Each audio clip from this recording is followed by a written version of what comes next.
সুন্দরী মেয়েরা রাস্তা বের হতে পারবে না বেয়াকো। চালার পরিবর্তন হয় না, হাতের পরিবর্তন হয়েছে। দেশের রাজনৈতিক অঙ্গনে ফের উত্তাপ ছড়িয়েছে এক বিতর্কিত বক্তব্য। ইসলামী আন্দোলন বাংলাদেশের আমির মুফতি মোহাম্মদ ফয়জুল করিম, যিনি চরমোনাই পীর নামে বেশি পরিচিত, তিনি সম্প্রতি এক জনসভায় বিএনপি ক্ষমতায় এলে ব্যবসা বাণিজ্য বন্ধ হয়ে যাবে এবং সুন্দরীরা রাস্তায় বের হতে পারবে না এমন মন্তব্য করেছেন। এই বক্তব্য ঘিরে এখন সোশ্যাল মিডিয়া থেকে শুরু করে রাজনৈতিক মহলে চলছে ব্যাপক আলোচনা সমালোচনা।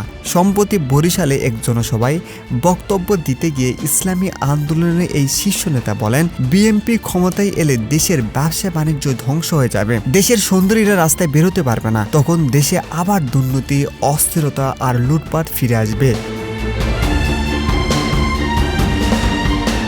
তার এই বক্তব্য ভিডিও ক্লিপ মুহূর্তে ছড়িয়ে পড়ে ফেসবুক, ইউটিউব, টিকটক সহ বিভিন্ন সামাজিক মাধ্যমে। অনেকেই এই বক্তব্যকে নারী বিদ্বেষী ও অযৌক্তিক বলে সমালোচনা করছেন। আবার অনেকে বলছেন ফয়জুল করিম রাজনৈতিক প্রতিদ্বন্দ্বীদের বিরুদ্ধে উদ্দেশ্যমূলকভাবে এই কথা বলেছেন। রাজনৈতিক বিশ্লেষকরা বলছেন এই বক্তব্য শুধু রাজনৈতিক বিভাজন বাড়ায় না, বরং নারীর স্বাধীনতা ও ব্যবসায়িক পরিবেশ নিয়ে বিভ্রান্তি তৈরি করতে পারে। তারা মনে করছেন একজন ধর্মভিত্তিক দলের শীর্ষ নেতার কাছ থেকে এমন মন্তব্য অপ্রত্যাশিত।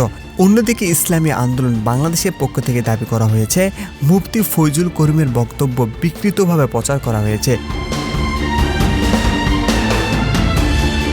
তাদের মতে তিনি আসলে বিএনপির নেতৃত্বে দুর্নীতিপরায়ণ রাজনীতি আর সমালোচনা করেছিলেন, কিন্তু কিছু গণমাধ্যম তার বক্তব্যকে ভুলভাবে উপস্থাপন করছে।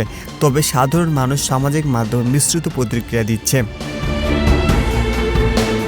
কে বলছেন রাজনৈতিকবিদদের উচিত সংযত ভাষা ব্যবহার করা, আবার কেউ বলছেন এমন মন্তব্য বোঝা যায় রাজনৈতিক মাঠে স্বাধীনতা দিন দিন হারিয়ে যাচ্ছে। বর্তমান দেশের রাজনীতি যেমন উত্তপ্ত, তেমনি জনমানুষ ও এখন প্রত্যাশা করছে ভদ্র, নীতিকনিষ্ঠ বক্তব্য।